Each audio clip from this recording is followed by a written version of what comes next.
Your life probably isn't falling apart because of one big decision. It's probably falling apart because of 100 tiny little moments where you decided good enough. And you don't realize it at first. You send the rushed email, leave the dishes in the sink, throw clothes on the chair, skip making the bed, or submit a job application without proofreading it first. Now, individually, they seem harmless. Let's face it, life is messy. We're tired, we're raising kids, and we're busy. But when those moments become a pattern, your standards begin to change. Low effort quietly leaks into your life until mediocrity starts feeling normal. And low effort doesn't ruin your life overnight, it just slowly lowers your standards and eventually your opportunities. One sloppy decision makes the next sloppy decision easier. Today, we'll talk about how low effort shows up in your life, why exactly it matters, and how to reverse it without overwhelming yourself. Let's first clearly define what I mean by low effort. Low effort is not resting, burnout, or protecting your peace. It's consistently doing less than what you know you're capable of in the areas that matter most. Now, let's compare two equally busy women with the same skill set. One rushes through her resume, has a bunch of typos, and just can't spare the extra 30 minutes to put in a little more effort.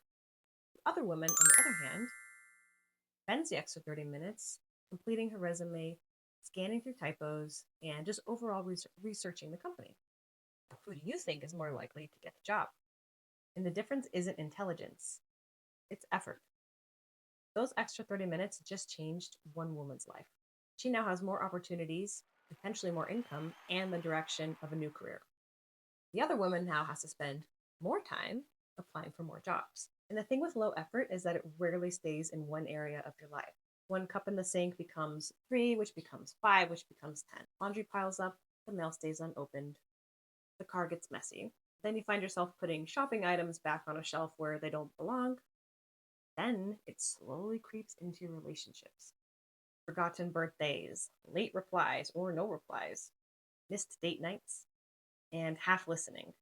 Small acts of neglect start compounding over time. You see, your brain doesn't listen to your goals, it watches your actions, it watches your habits. If every day you cut corners, your brain concludes, I'm a person who cuts corners. Psychologists call this self perception. We often infer who we are by observing our own repeated actions. So, this same psychology works on the flip side. When you put more effort into everyday choices and become more intentional, your brain starts reinforcing, I'm someone who follows through. The domino effect is the exact same. One workout makes tomorrow's workout easier. Cleaning one room makes you want to clean another. Dressing well changes how you carry yourself. Making your bed makes the next productive choice easier. Every time you follow through, you are convincing yourself that you are disciplined, capable, dependable, because small actions compound. And the goal here is not to become perfect or overachieve in every aspect of your life because we all know it's not possible, especially as a parent. We just can't do that. The goal is to stop abandoning yourself in small ways. Behavioral scientists sometimes call these keystone habits, small actions that create positive ripple effects in multiple areas of your life. Because your life isn't built by the big moments, it's built by the standards you hold yourself to when nobody else is watching. Like putting your shopping cart back in the corral. See you. Now you're probably thinking, okay, I get it. I have this info, but I'm a mom, I'm busy. How do I actually do this? And here's what I want to say: being a high effort person doesn't mean being a perfect person. It doesn't mean your house is spotless. It doesn't mean your kids never eat chicken nuggets. It doesn't mean you wake up at 4:30 in the morning, journal for 10 minutes, and then run 10 miles before everyone else is awake. That's not what I'm talking about. I'm talking about becoming intentional because high effort isn't about doing more. It's about bringing intention to what you're already doing.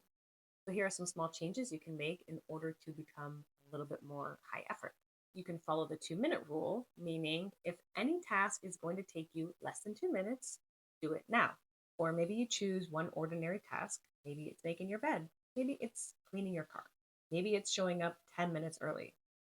Maybe it's putting your phone away during dinner. Whatever it is, do it with excellence.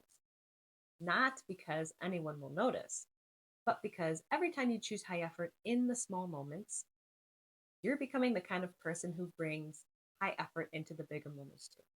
You're becoming the kind of person who naturally brings high effort into all of the moments.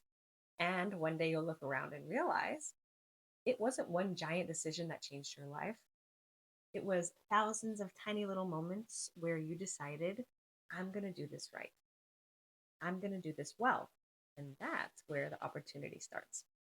I'm Danny. If you like this content, follow me for more videos. Until next time.